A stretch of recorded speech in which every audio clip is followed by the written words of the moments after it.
Di dalam memandikan mayat, diperhatikan hal-hal berikut ini.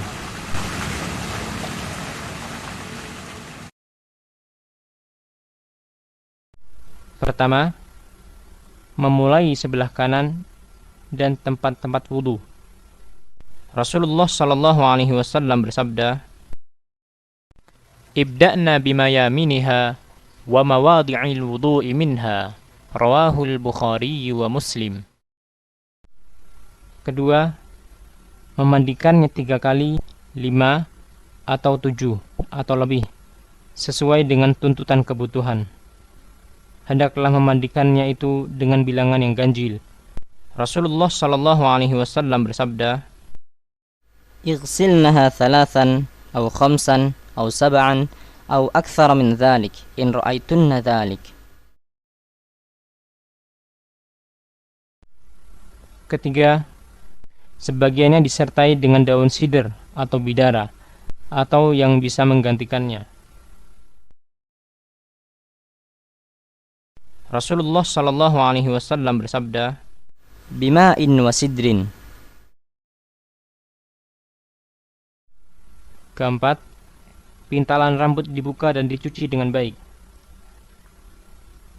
Kelima, menyisir rambut.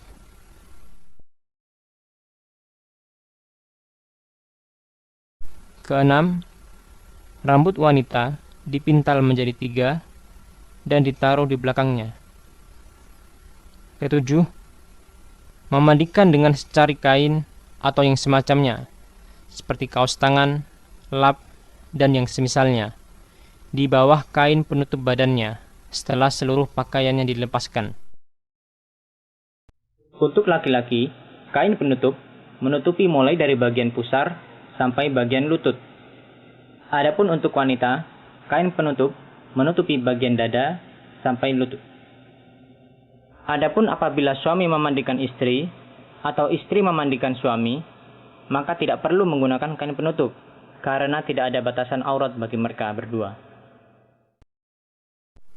Kedelapan, akhir pemandian dicampur dengan sesuatu yang wangi, seperti kamfer atau kapur barus, dan ini yang terbaik. "Waja'alna fil akhirati kafuran aw syai'an min kafur." Kecuali orang yang mati ketika ihram, maka tidak boleh diberi minyak wangi. Kesembilan, laki-laki dimandikan oleh laki-laki dan wanita dimandikan oleh wanita, terkecuali suami istri. Keduanya boleh saling memandikan karena tidak ada dalil yang melarangnya. Bahkan hal tersebut dijelaskan dalam sunnah Rasulullah Sallallahu Alaihi Wasallam. Kesepuluh, yang memandikan hendaklah orang yang paling tahu tentang sunnah memandikan, apalagi jika dia dari keluarganya atau kerabatnya. Kesebelas, orang yang memandikan mayat akan mendapatkan pahala yang besar dengan 2 syarat. Yang pertama, dia menutupi cacatnya dan tidak menceritakan perkara yang dibencinya yang dia lihat tatkala memandikan mayat. Hal ini sebagaimana dijelaskan dalam hadis Rasulullah sallallahu alaihi wasallam berikut ini. "Man ghassala musliman fakatama alaihi ghafara lahu Allahu 40 marratan." Rawahul Hakim wal Baihaqi. Yang kedua, hal itu dia lakukan untuk mencari wajah Allah Subhanahu wa taala, tidak menghendaki balasan dan ucapan terima kasih atau perkara-perkara duniawi lainnya. Karena Allah Subhanahu wa taala tidak akan menerima perkara-perkara akhirat kecuali yang ikhlas untuk wajah Allah Subhanahu wa taala. Ke-12, bagi orang yang memandikan mayat disukai untuk mandi, akan tetapi tidak diwajibkan. Ke-13, tidak disyariatkan memandikan orang yang mati syahid, walaupun saat itu ia diketahui bahwasanya sedang dalam keadaan junub.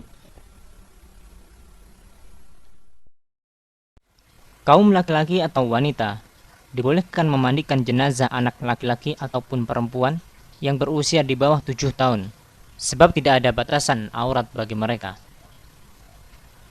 Apabila seorang laki-laki wafat di antara kaum wanita tanpa ada seorang muslim pun bersama mereka dan tanpa ada istrinya atau ibunya, dan demikian pula sebaliknya, apabila seorang wanita wafat di antara kaum laki-laki, maka jenazahnya tidak perlu dimandikan, akan tetapi cukup ditayamumkan saja, yaitu salah seorang di antara yang hadir menepuk tanah dengan kedua tangannya, lalu mengusapkannya pada wajah dan kedua punggung telapak tangan si mayat.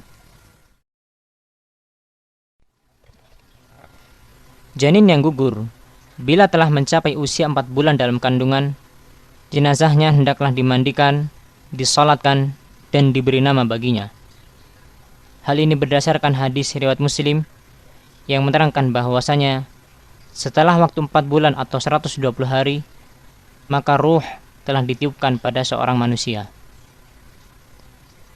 Adapun sebelum 4 bulan itu, maka ia hanyalah sekerat daging yang bisa dikuburkan di mana saja tanpa harus dimandikan dan disolatkan. Apabila terdapat halangan untuk memandikan jenazah, misalnya tidak ada air, atau karena kondisi jenazah yang sudah tercabik-cabik atau gosong sehingga tidak mampu dimandikan, maka cukup ditayamumkan saja, yaitu salah seorang di antara hadirin menepuk tanah dengan kedua tangannya, lalu mengusapkannya pada wajah dan kedua punggung telapak tangan si mayat.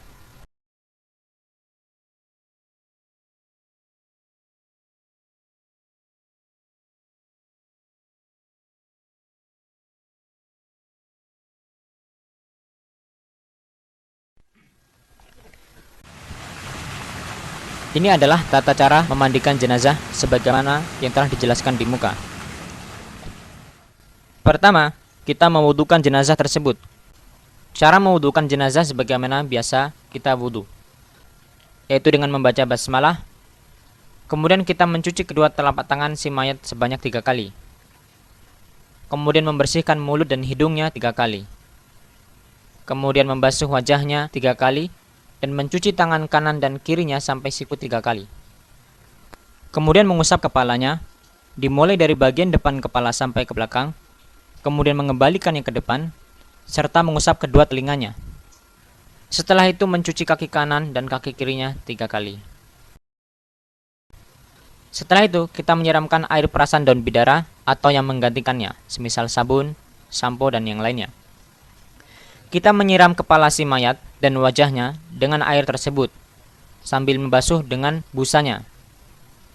Kemudian kita membasuh bagian tubuh sebelah kanan si mayat dari pundak sampai telapak kaki kanan dengan membalikkan tubuhnya ke sebelah kiri. Setelah itu kita membasuh bagian tubuh sebelah kiri si mayat dari pundak sampai telapak kaki kiri dengan membalikkan tubuhnya ke kanan.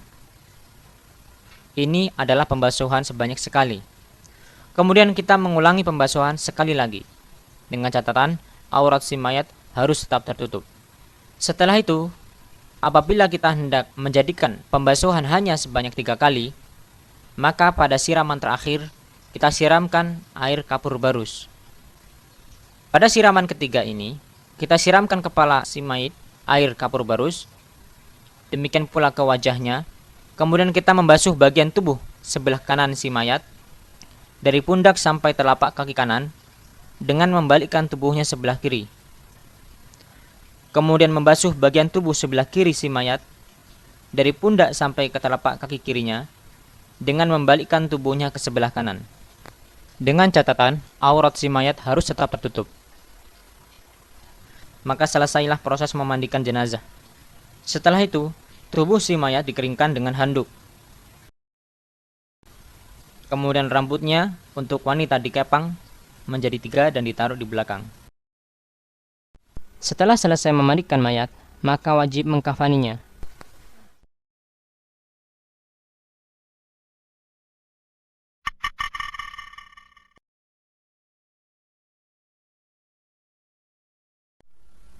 Setelah selesai memandikan mayat, maka wajib mengkafaninya. Kafan atau harganya wajib diambilkan dari harta mayat, walaupun menghabiskannya. Sebaiknya, kafan itu menutupi seluruh badannya. Jika tidak mudah mendapatkan kafan yang menutupi seluruh badannya, maka kepalanya dan badan yang panjang ditutup dengan kafan, dan badan yang masih terbuka ditutup dengan idhir atau sejenis rumput yang harum baunya, atau rumput jerami yang lainnya. Walaupun hal ini jarang terjadi di zaman kita ini, akan tetapi ini merupakan ajaran Rasulullah SAW yang harus diterangkan. Disukai dalam kafan beberapa perkara. Pertama, hendaknya kain kafan berwarna putih. Rasulullah SAW bersabda, "Albisu min thiyabikumul bayad, fa innaha khairu thiyabikum, wa kaffinu fiha mautakum." Rawahu Abu Dawud wa Tirmidzi. Yang kedua, hendaknya kain kafan terdiri atas 3 lapis kain. Yang ketiga, salah satu dari 3 lapis itu kain yang bergaris. Rasulullah SAW bersabda, "Idza tuwfiya ahadukum fawajada syai'an falyukaffan fi thawbi hibaratin." Rawahu Abu Dawud wal Baihaqi.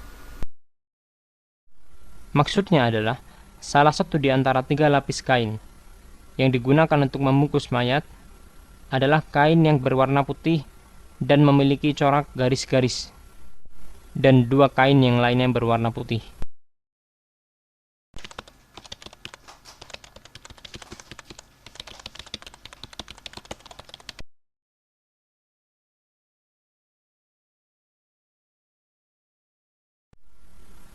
Tidak boleh berlebihan di dalam kafan dan melebihkan kafan di atas 3, karena hal ini menyelisih kafan Rasulullah SAW dan termasuk dalam menyia-nyiakan harta. Kafan wanita seperti halnya kafan laki-laki, karena tidak ada dalil sahih yang membedakannya.